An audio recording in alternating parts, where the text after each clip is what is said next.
आप सभी साथियों को मेरा नमस्कार। दोस्तों, 8वें वेतन आयोग को लेकर एक अच्छी खबर है और आप जानते हैं कि केंद्र सरकार ने इसी वर्ष जनवरी माह में 8वें वेतन आयोग को गठित करने की घोषणा की थी और साथ में यह भी बताया था कि 8वें वेतन आयोग की जो सिफारिशें हैं वो 1 जनवरी 2026 से प्रभावी होंगी और इस संदर्भ में कदम बढ़ाया जा चुका है। अपनी स्क्रीन पर आप देख सकते हैं वैकेंसी सर्कुलर जारी किया गया है 17 अप्रैल 2025 यानी 17 तारीख को ये सर्कुलर जारी हुआ है और यहाँ पर आप देख पा रहे हैं कि 35 पदों के लिए ब्यौरा यहाँ पे मांगा गया है और वैकेंसी सर्कुलर के अंतर्गत इन पदों को भरा जाएगा और इन पदों पे जो नियुक्तियां होंगी वो प्रतिनियुक्ति के आधार पर होंगी। तो इस संदर्भ में खबर क्या है, आइए इसे भी देख लेते हैं।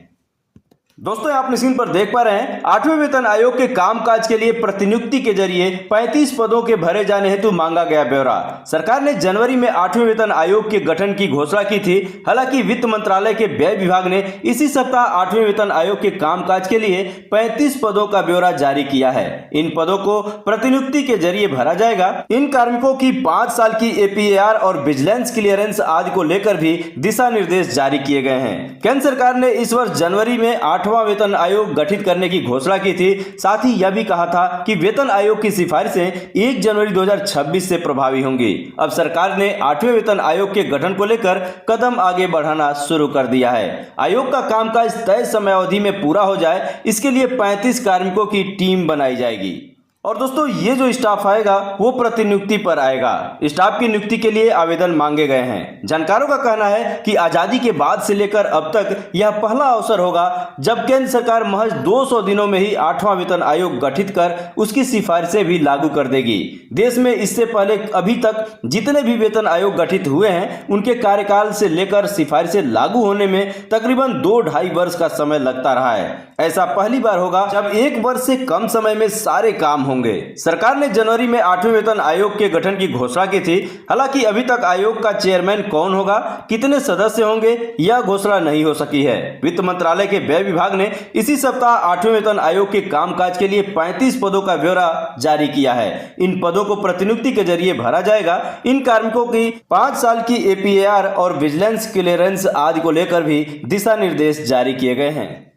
वेतन आयोग के गठन से पहले सरकार ने सभी हितधारकों से टर्म ऑफ रेफरेंस के लिए सिफारिशें मांगी थीं। राष्ट्रीय परिषद JCM की अस्थायी समिति के कर्मचारी पक्ष और अन्य सदस्यों की 10 फरवरी को बुलाई गई बैठक में 8वें CPC के संदर्भ शर्तों पर चर्चा की गई थी। कर्मचारी संगठनों ने कई मांगों को टर्म ऑफ रेफरेंस का हिस्सा बनाने के लिए केंद्र सरकार के पास अपनी सिफारिशें भेज दी थीं। हालांकि अभी केंद्र सरकार ने टर्म ऑफ रेफरेंस की घोषणा नहीं की है। माना जा रहा है कि इस माह सरकार वेतन आयोग की संदर्भ शर्तों को लेकर घोषणा कर सकती है। केंद्र सरकार पहले ही यह घोषणा कर चुकी है कि 8वां वेतन आयोग 1 जनवरी 2026 से प्रभावी होगा। इसका मतलब है कि आयोग को 6-7 महीने में ही अपनी रिपोर्ट तैयार करनी पड़ेगी। सरकार द्वारा रिपोर्ट की समीक्षा और उसे लागू करना सब कुछ इसी अवधि में होगा।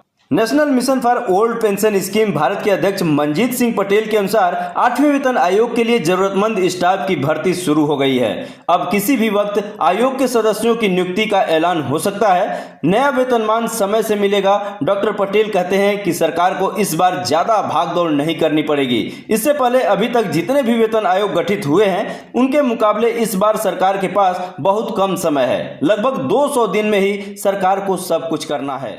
और दोस्तों, यह सारी चीजें संभव है। कारण यह है कि जो 7वें वेतन आयोग के दौरान पे मैट्रिक्स तैयार किया गया था, इस बार भी वही चल जाएगा, बस उसमें डेटा बदलना होगा।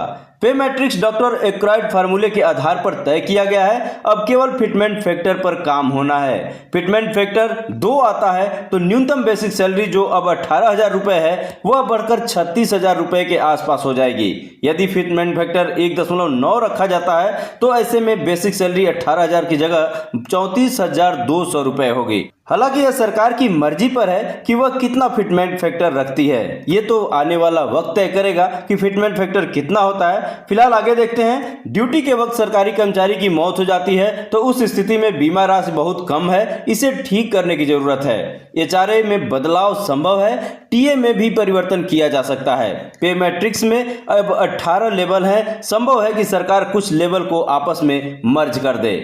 जब 8वें वेतन आयोग के गठन की घोषणा हुई तो कर्मचारी संगठनों के बीच यह चर्चा हो रही थी कि क्या इस बार मोदी सरकार 8वें वेतन आयोग को लेकर रिकॉर्ड बनाएगी।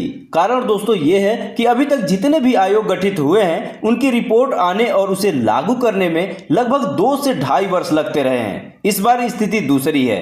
1 जनवरी 2026 से 8वें वेतन आयोग की सिफारिश से यानी वेतनमान रिवाइज होना है। अब 6-7 महीने में किस तरह से आयोग अपनी रिपोर्ट तैयार करेगा, उसे सरकार को सौंपेगा, सरकार उस पर विचार करेगी, इसके बाद नए वेतनमान लागू होंगे। Confederation of central government employees and workers के महासचिव एसबी यादव का कहना है कि वेतनमान रिवाइज 10 नहीं बल्कि 5 साल में होना चाहिए। मुद्रास्फीति का स्तर बढ़ रहा है, ऐसे में 10 साल का वर्तमान संशोधन कर्मचारियों और पेंशन भोगियों के लिए अनुकूल नहीं है। आयोग का चेयरमैन एवं सदस्य कब नियुक्त होंगे अभी तक मालूम नहीं है। इस घोषणा का टर्म ऑफ रेफरेंस क्या है अभी तक इस बारे में कोई नहीं जानता। जब यह सब बातें सार्वजनिक होंगी तब इस संबंध में ठोस आधार पर अहम बातें सामने आ सकेंगी।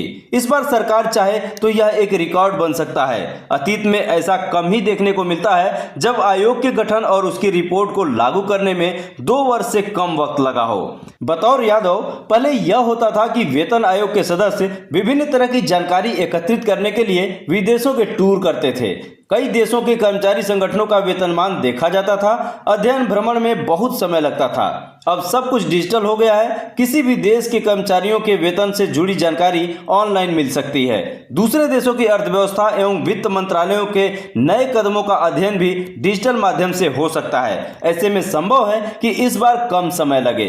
2 दशक पहले डॉक्टर मनमोहन सिंह की सरकार के दौरान वेतन आयोग के गठन को लेकर उसे लागू करने तक इस प्रक्रिया में 18 महीने लगते थे।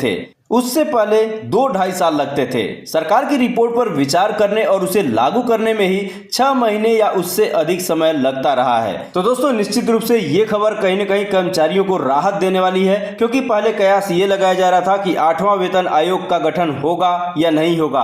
अंततः जनवरी में इसकी घोषणा हो चुकी है और इस दिशा में कदम भी बढ़ चुके हैं। यहाँ पर 35 जो पोस्ट हैं उसे वैकेंट किए गए हैं और वैकेंसी सर्कुलर जारी कर दिया गया है। तो निश्चित रूप से ये तय है कि इस दिशा में काम हो रहा है और शीघ्र ही इसका रिजल्ट भी आपको देखने को मिलेगा। फिटमेंट फैक्टर क्या होगा ये आने वाला वक्त तय करेगा, क्योंकि फिटमेंट फैक्टर के आधार पर ही ये तय होगा कि आपका वेतन कितना बढ़ जाएगा। तो दोस्तों जो भी अपडेट होगा हम आपको अपडेट करते रहेंगे। वीडियो अच्छी लगी हो तो लाइक कर दीजिएगा। चैनल पे पहली बार आए तो प्लीज मेरे चैनल को सब्सक्राइब कर लीजिएगा। मिलता है नेक्स्ट वीडियो में, तब तक के लिए नमस्कार।